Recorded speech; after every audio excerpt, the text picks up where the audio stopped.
This is Tampa Home Talk, and this is hour number 2 this morning.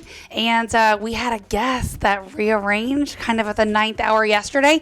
And if you listen to Money Talk regularly, then yesterday you will know we regularly have been doing What Would You Do If You Were 22? And we are actually going to move that only to a podcast going forward. So that was the last episode of that particular show on Money Talk anyway. So we're going to do a few coming up, but not the regular weekly commitment. So we will interview still some high profile CEOs. We encourage you to find that on podcast, download, listen, and we're going to up our game with the CEOs. What also constitutes a high profile CEO? So we want their revenues to be well over $1 million.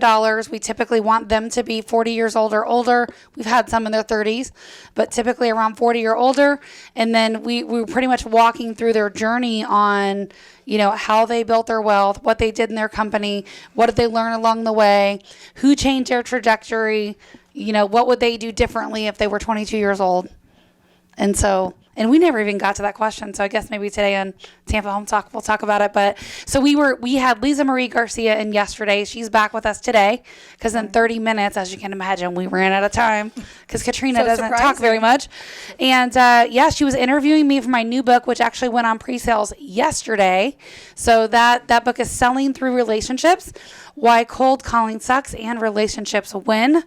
And so it was a fun book to write. Like, it took me not quite a year, about 6 or 7, 8 months. Yeah. Started last year. Take minus plus COVID time, right? Yeah. So that's kind of throws everything off. Can I go back to what you would say when you're 22? I want to agree with you on having the criteria for the C level being revenue, because I've noticed even just in the 7 years I've been in Tampa, Florida, that C level and those titles are all intermixed. There might be a solo entrepreneur that calls them the C, something of their company, but I have to disagree with you on age, because I said we have interviewed some in their 30s. We have. Mm-hmm. But the idea is somebody in their 40s has learned some stuff, right? That you don't necessarily know in your 30s. And I'm not saying we would exclude them. I'm just saying, Leo said what constitutes a higher profile CEO. And that's kind of the demographic that we were looking for that particular show. Right. Well, and there's no exchange. Sorry, I'll stop. But, experience, right? It has to, however, in my experience, and I was a very young multimillionaire, but when I was 30, so in my first tech company. So anyway, and I've met other people that. And you could be, but the point is, you're still going to know more in your 40s than you did in your 30s. Exactly. Right? Yep. I know more today. I just, like, age and high profile, I didn't see the connection there. I saw the 1 million in revenue. That makes a high plus. 1 million plus in revenue makes a high profile CEO, but I didn't think age really was a defining characteristic. Well, that for our particular show, what we were doing. Well, I mean, if you want to take the CEO and say, "Hey, you're 22 again," and you got an 18-year-old. Think about it. So I bring a 32-year-old in, right? Get an 18-year-old that's a .com Silicon Valley tech wizard that's a billionaire.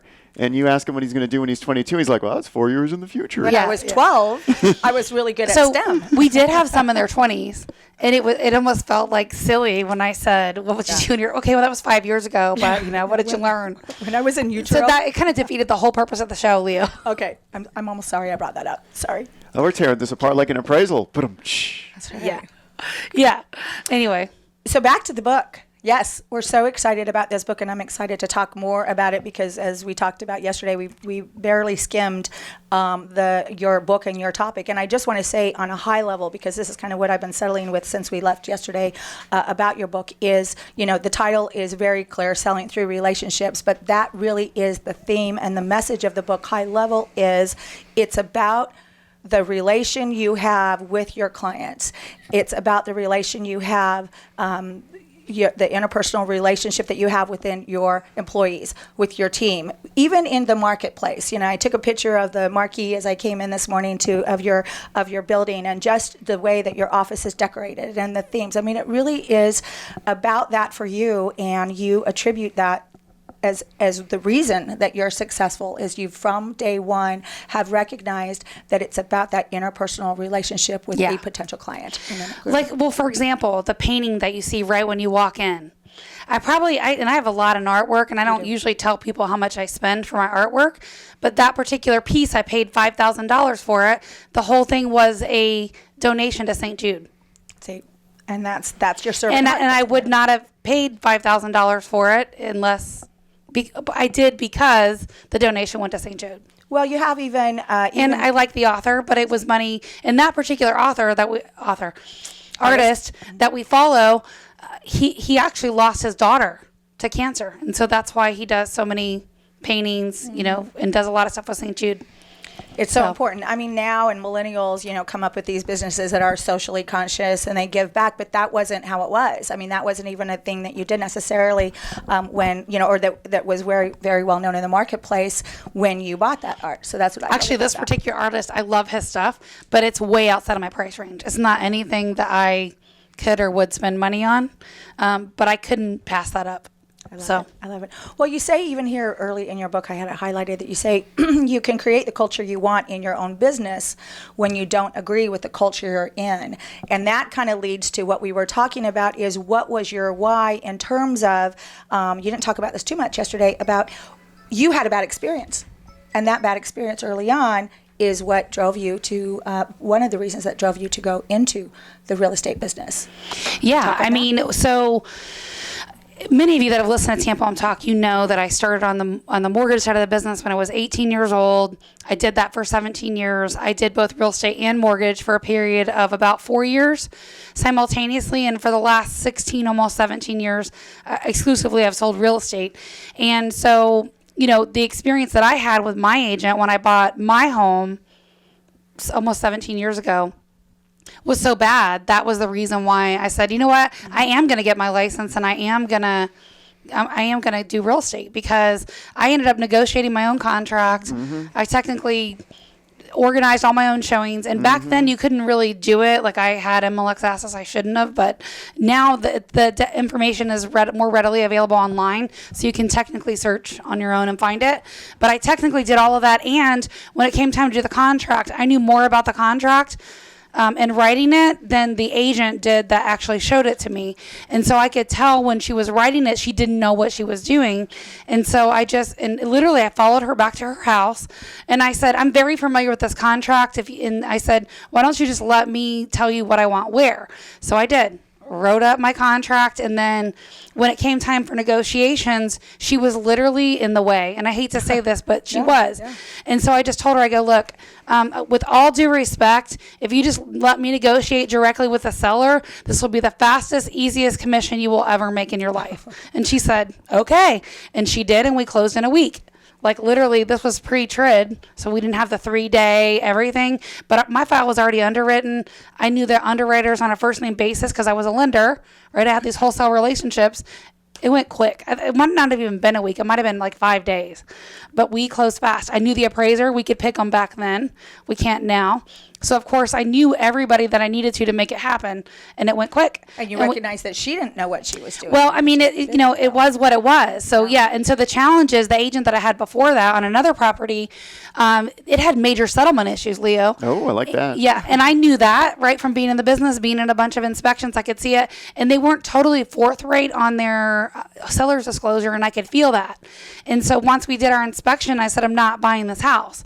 And so the agent tried to guilt me into buying it and tried to push me into buying it anyway. And I said, I'm not buying this house. Like, it was very, like, you're not pushing me into doing anything.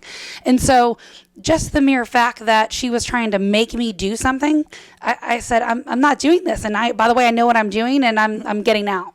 And so it was kind of like, you're preparing the release and cancellation, or I am, but I'm getting out. And so my thought with that was, if this is a mutual agent that I'm working with, and our clients are being served by this person as well, and she's making me feel like this, and I'm an insider in the business, what the heck is she doing to our clients, like our mutual clients? And so I decided in that moment that, I was going to sell real estate. A lot of the agents I had worked with had moved away. They no longer lived in the area. They were retired. See, so early on, I mean, in your book, you say this statement, it's out bolded. Anyone can show up, sell a home, but I'm not anyone. I mean, there's the story that backs up why you said this in your book, and talking through this. So important, and it's always curious and interesting to me to find out why someone is doing what they're doing. So we'll talk about a few of these things, and I know I have a lot of regular listeners, so I'm going to give away 5 books, 5 signed books. Fantastic. You can call or text 813-377-2775. They won't be out till what, October? We release at the big Tampa Tampa Club on November 19th. So we're running out of time, but you can call or text Katrina to 813-377-2775. And if you want to buy the book.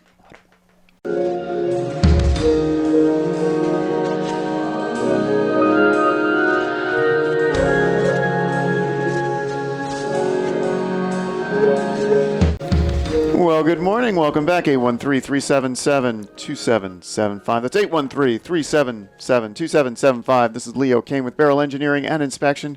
We're interviewing Kat about her new book. Yepers. What do you got? What questions you got for me?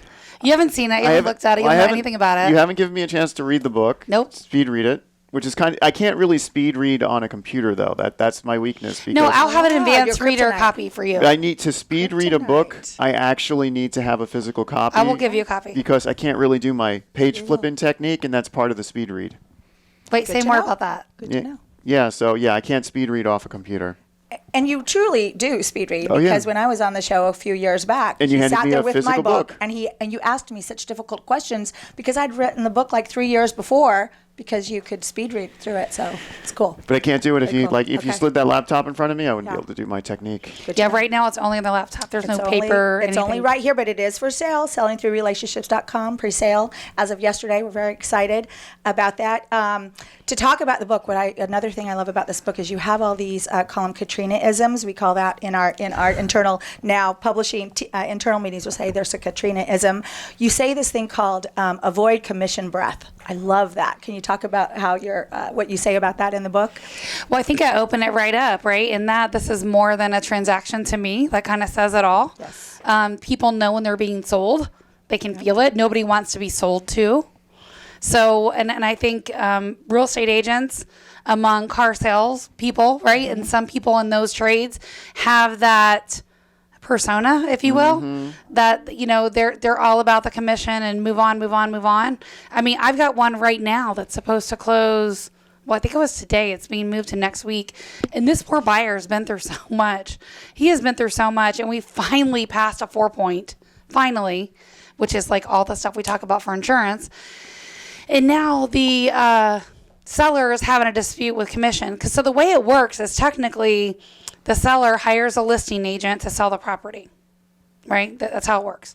And then the listing agent agrees to cooperate with other agents, like me if I'm working as a buyer's agent, and then they pay us out of the commission the seller has done. So those are separate agreements. People see it as one, but they're really two totally separate agreements. And so now there's a commission dispute, basically. The seller is saying that he didn't agree to that commission, but he signed a listing agreement. And so now he's trying to renegotiate commission the day before closing. And it's an ethics violation. You can't, yeah.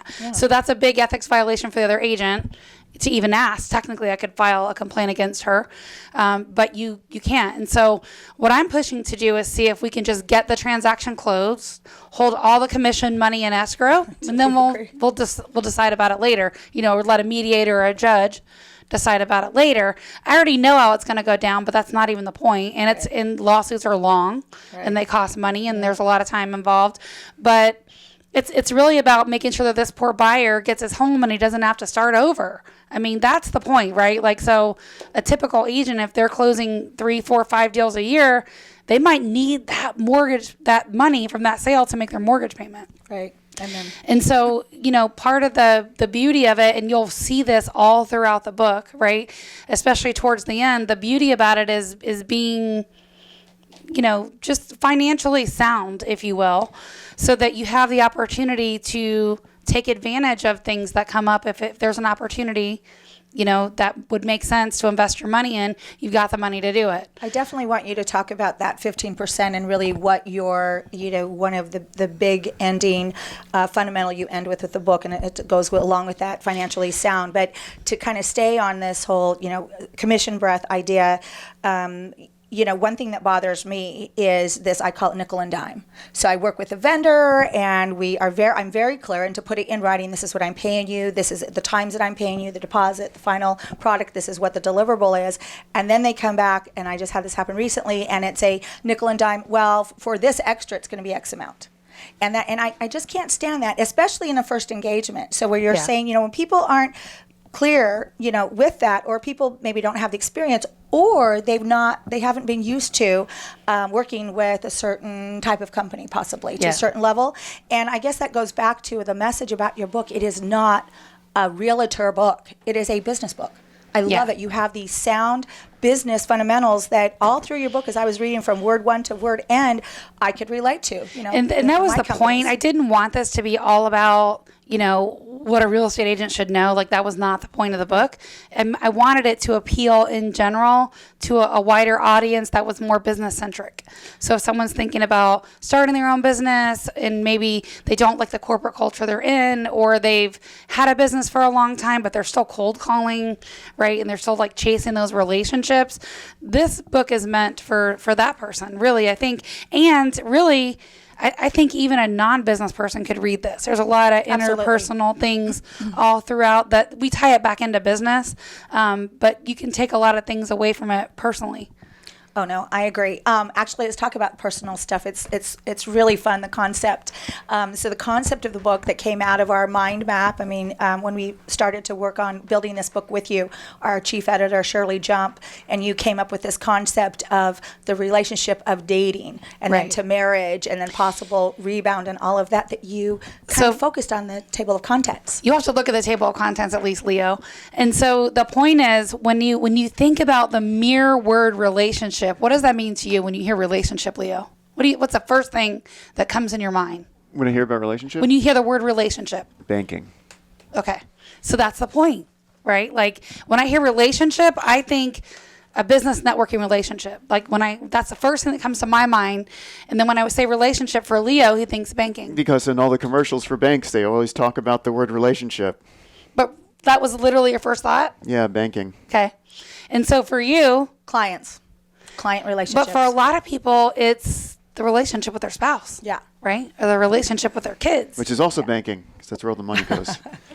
That could be true as well. Your joint banking account. So we have some really cool little titles for each chapter. The first dates, disappointment is chapter 3, making the commitment. Chapter 6 is breakups, rebounds. And chapter 8, make up sex.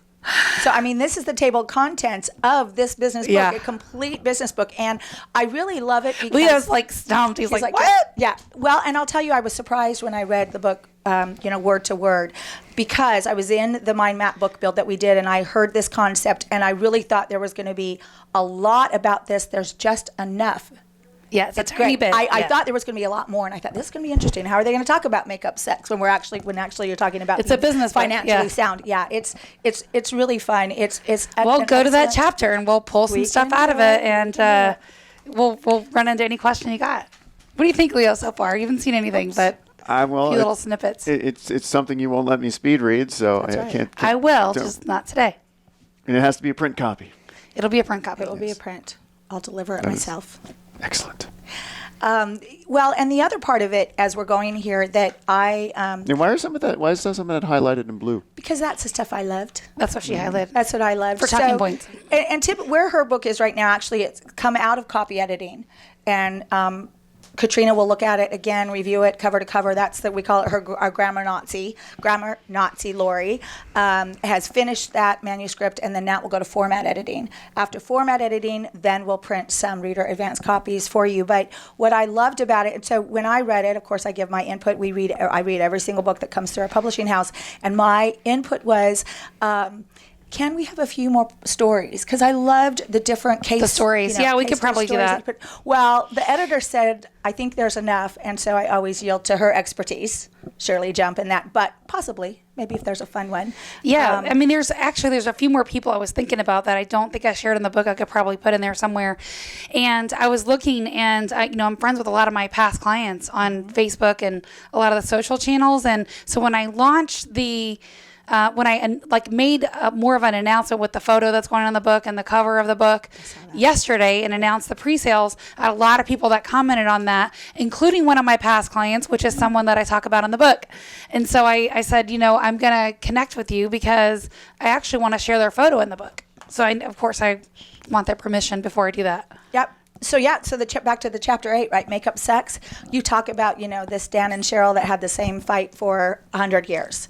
Well, it's a fight about money, right? Yeah. A lot of the number one reason people get divorced is over money. Right. I'm sure you know that, Leo, right? Number one reason? Yeah, people get divorced is what? Yeah, money. Yeah. No, absolutely. But you talk about that.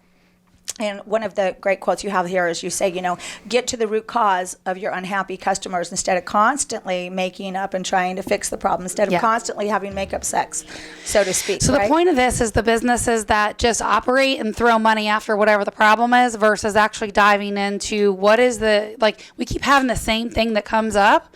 Why are we not figuring out what the root cause of this issue is so that we don't have to keep throwing money after the problem? Because that's just the end result.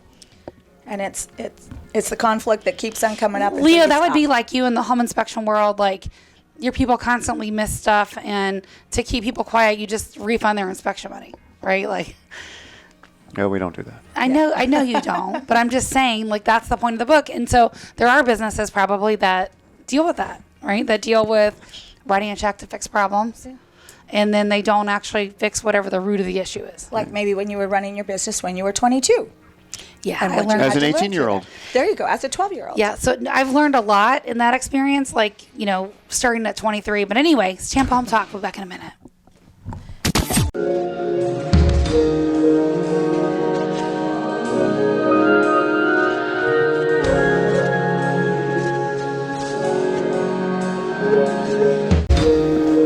I didn't know if that last commercial was our funny intro music or was actually a commercial there. It's a real commercial. Oh, there's a lot real of commercial. Oh, look at this! This is awesome. We're on the radio reading a book. This is like book club. Skimming. Where's my wine? It's the Now Publishing Book Club. Where is my wine for this book club? I can get that. It's in the trunk of my car. Nice. Hey, I It got is a a question. scoop top. I have a question for you guys. Well, for Katrina.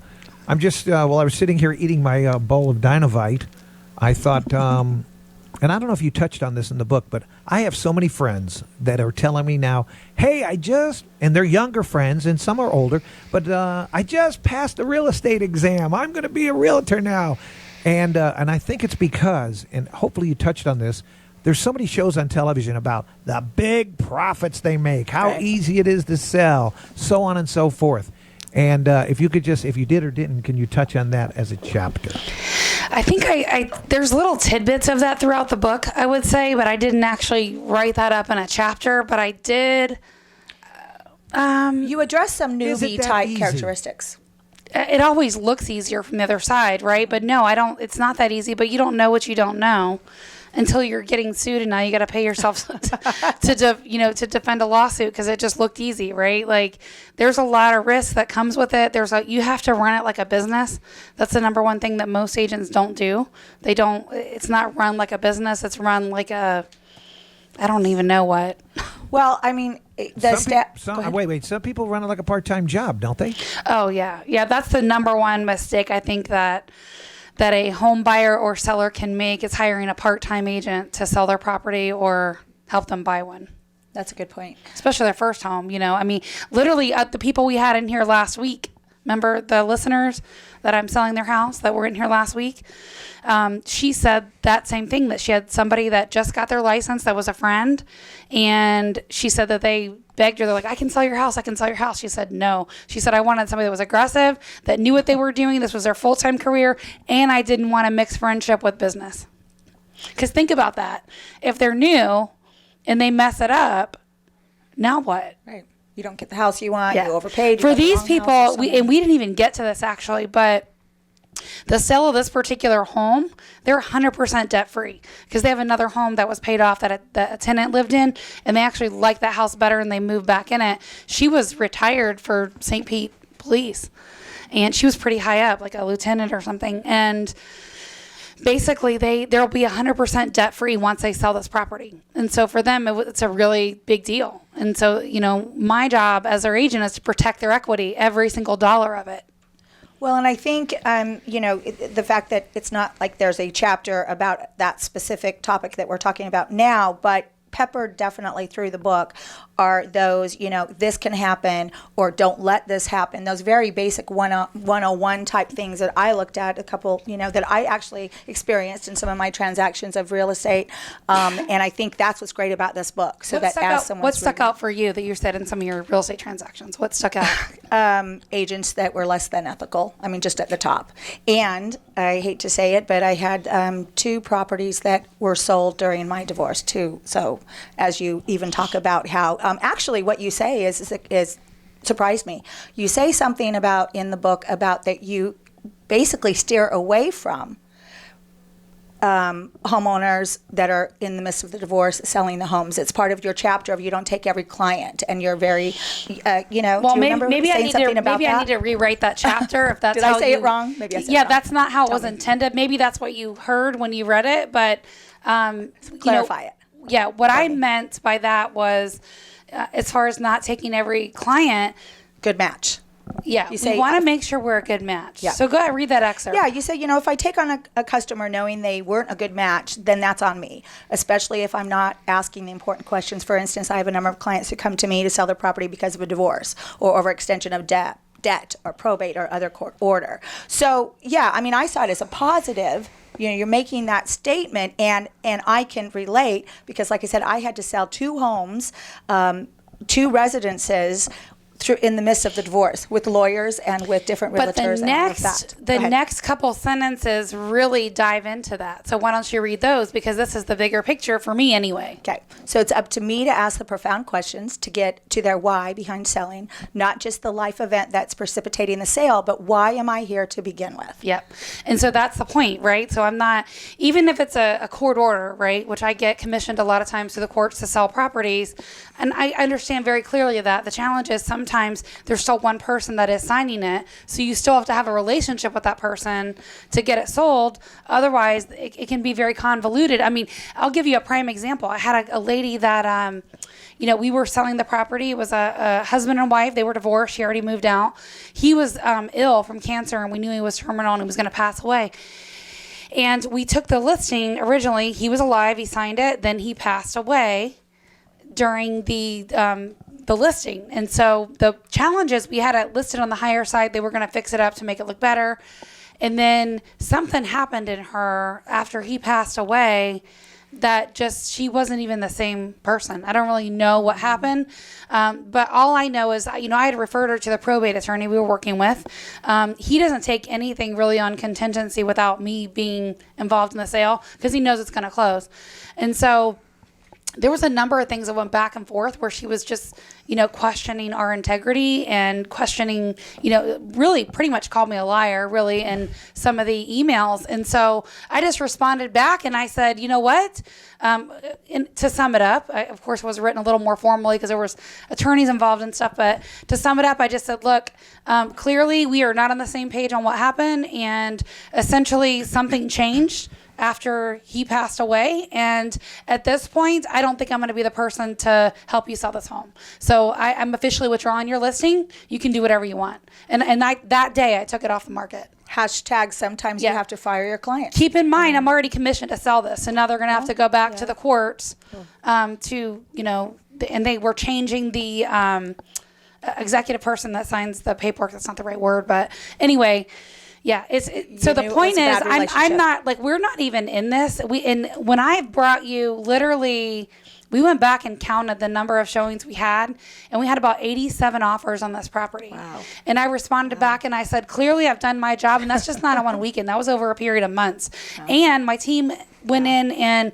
we cleaned the property and got it tidied up and a lot of stuff boxed up because there was stuff everywhere so that it could even be presentable. And mind you, she hasn't paid us a dime. Right? So if you're going to throw mud already and we've done all this stuff for you and basically say that, call me a liar in an email with attorneys, I'm not working with you. Go find somebody else. I'm not your girl.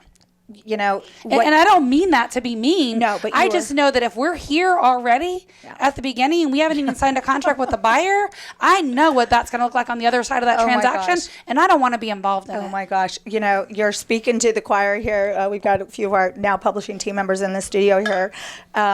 Sometimes, and I've heard it and it's true, sometimes you have to fire that client and you do get the warning shots, the flare, I say, the flare shots at the beginning of the relationship of, hold it, as you said, we've gone above and beyond. We have over delivered. We have you in a great place and you're already, complaining, critical, and I say it how many times? I'll say, I don't even need gratefulness or thankfulness. Just, why are you criticizing or, just yeah, and chill I don't out, even care if you're critical, whatever. But don't question my integrity when what you're saying is not even true, and I've got proof to back it up. Right. And then you want to bark demands and say all this stuff. And there was paperwork she had that the husband signed about reducing the price, and she never gave it to us, and we know that's a fact. And then she tried to say that we never had that; it was never agreed to, and she knows darn good and well that's not the truth. That's too bad. And so I just said I'm not having this argument with you because I'm not. It's very clear what's going on here, and I'm not going to be involved in it. Yeah, nope, and it's better. You saved yourself a ton of aggravation in your So the challenge is, that, especially when the courts are involved, that life cycle of a real estate transaction is a lot longer, right? Of It's a course. lot longer than the cycle of yours, right, Leo? Like you have a customer, it's just a shorter cycle. Well, yeah. I mean, our cycle with a client is usually about 10 days. Your cycle is what, 2-3 months? Yeah, and it could be more if it's a court sale. And a legal one is what, 18 months to 2 years? Depending on the situation of it, it could be a long time. So let's kind of switch gears here a little bit. I was just recalling that as this, as we're talking about, selling through relationships, the book, that it is a business book. You've got some great case studies of a couple companies. I loved your story about Chick-fil-A and about their corporate values and how that was one of your first jobs and how it shaped you. There's another story in here you talk about Southwest Airlines. Yeah. And I remember, because I used to, be a road warrior, lived in airplanes for 10 some years. And I remember at first, I really hated Southwest, but because it was so different. You talk about that, the different values and how actually they maximized their net revenue and they got people in seats and got planes in the air. Well, But talk a little there's bit about actually a that. book called The Southwest Way, and so Herb Kellner was the founder of Southwest Airlines. And if you read into any of his autobiographies or his book, you will see that the number one thing that he did was he treated their employees like partners. Yep. And he made them understand at a core level that their planes don't make any money on the ground, Yep. right? So that's the nuts and bolts of their organization and the book and stuff. And so they were able to explain to them that they don't make money on the ground. So the people right there, like in the jetways and, loading the planes and the flight attendants and the pilots, their job is to get that to be really efficient. And the stuff that takes the most amount of time, right? The refueling, the getting the passengers on the plane and all that stuff. So super efficient in that. And the other really cool thing about Southwest is they started in Texas, and originally their competition was not the other airlines. Their competition was the car and the other forms of transportation. So they catered to smaller little, like in Tampa, if we were flying from here to Jacksonville or here to Miami, that was the people that were spending time on the road. That was their competition. That's who he was competing with at a business level. Am I saying that right? I feel like I'm not. No, you you're did. 100. Okay. Yeah, and it is that old Business 101 schooling, even like Good to Great, where you have that company, like what is it, the buses, right? What was their problem? They didn't really understand who their competition was. And it was thinking out of the box for him, for Southwest Airlines to say, it's not Delta, it's not United, it's not American, like you just said. I love that out of the box thinking. And I just want to say one more thought about that. Last Wednesday, I gave a presentation on the stages of COVID and then what we did as a company during this time. And one of the things that we did, just to talk about now publishing for a second, is we identified, let's serve that self-publishing author. And so you have to be that way, I feel like, to be successful. And I know, and I want to talk about how, some of the new products and some of the ways that you're 360 degrees different than your competition, Well, the because point you is, think differently. every business should know who their client is, right? So for you, Leo, who's your client? I mean, it depends. We have so many different Who service. as a business, like talking about inspections, right? Okay, if you're Who's your client? gonna put it to a specific division, a client for us is going to be a homeowner. It is, but who do you need to build relationships with in order to have a business. In that arena, referral partners. Right. Referral partners. Yep. And so that's the point. And you know, the right partner matters. Right? It means does. everything. And looking at your business from different eyes and from different perspective constantly, because things are changing constantly. I mean, that's what I love about some of the case studies that you reference in your book.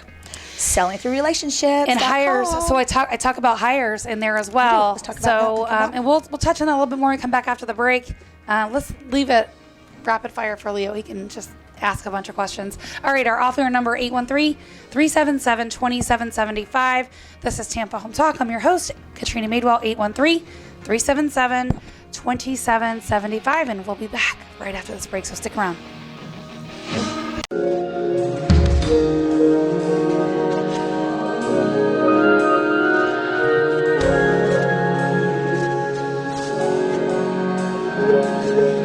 Well, good morning. Welcome back. Leo Kane here with Beryl Engineering and Inspection. Last segment, 2 hours, exciting, heart racing.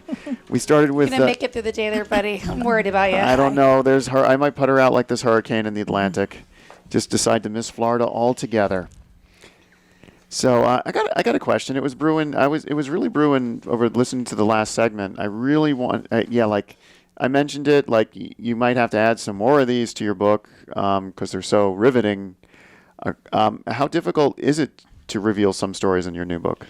So in the book, you will find that I shared some stories about myself that I don't really share openly on the air. Yes. Some of them are very personal, and there's a couple of them that are very painful. I shared some things about family. I shared some things about business that I learned at a very young age. And honestly, I feel like, as painful as some of those things were in my life, I wouldn't change them because I think all of those things helped shape me to who I am today. Right. And you and I have never talked about this in depth, Leo, but I can tell that, probably there's parts of your past as well that you don't share with everybody, but they have definitely shaped you in who you are today. Oh, definitely. I think that's true with anyone. Trauma. Yeah. But some people's versions are more extreme, right? Like some people have the, what would look like picture perfect lifehood growing up. I mean, I just didn't have that. That wasn't my story.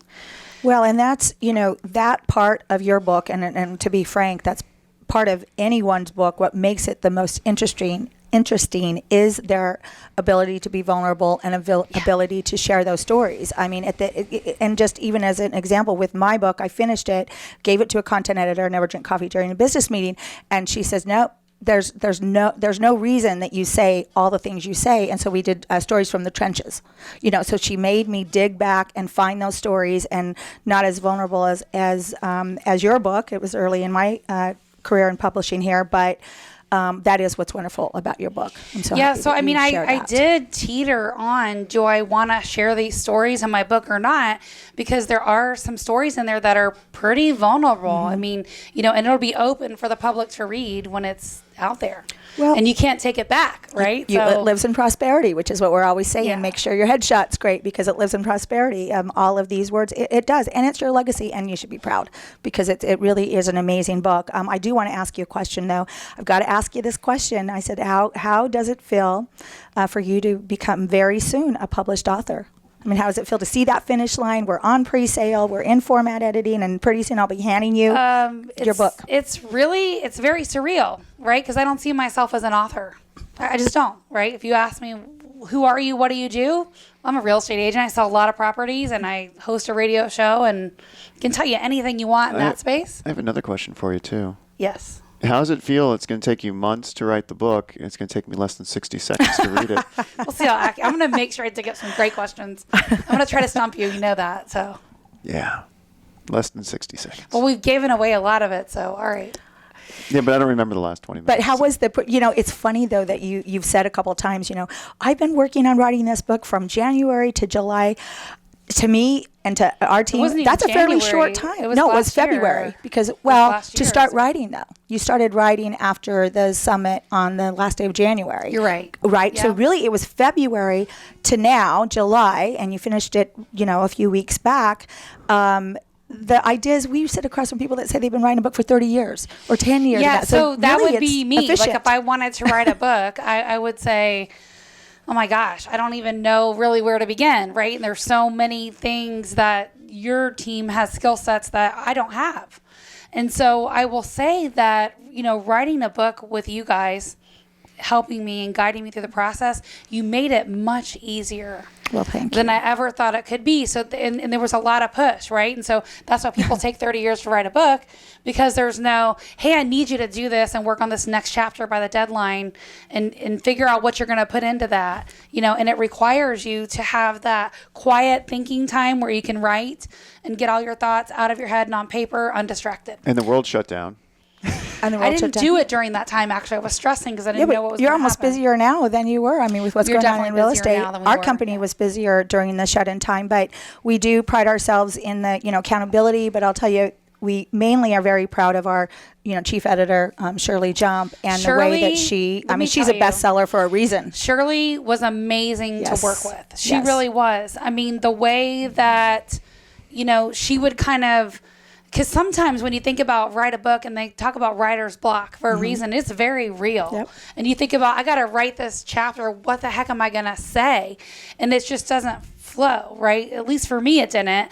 And her ability to just give me really, and for me, this is the case with anything, but her ability to give me really amazing questions to work Yes. off of is what really kind of helped me flow and keep going with the writing. I was going to say prompts. So prompts, the writing prompts and the, okay, say more about this, or this is not in this right order. She's got a great, amazing talent. She's been with our company now almost 4 years. So, I mean, here's She's the amazing. point, right? I'm sure Shirley knows way more than one agent, and you've worked with me, Yes. right?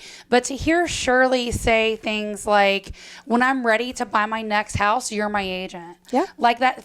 So for me, that's how I know, not only have I done my job at a high level, but I did my job at this book, because the point is, I'm not any agent. I'm the agent, right? I'm your agent. And so I want to just be that go-to resource that you can ask questions and know that we still have a relationship even after the transaction's complete. Absolutely true. And I think all of our now publishing team will you seen the cover? I have now. will be part of your client. So, yep, I'm just showing you selling through relationships. That's a really small key. It's a keyhole's- notice the keyhole's a lot color. bigger. Notice the color of the nail polish. Purple. So we've got our branding colors in there. And I don't know if we have time, but how many covers do you think we presented to Katrina to choose from? 37, 40?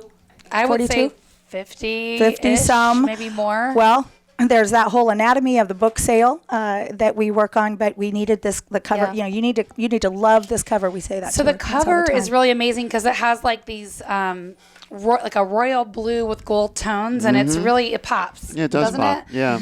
But Purple, purple blue, is and my gold. color. Like I always have purple in everything. So I made the nail polish on my nails purple. Is that your actual hand? No. We did use a hand model It for does that. kind of look. Did you a remember little bit. Seinfeld, the hand model?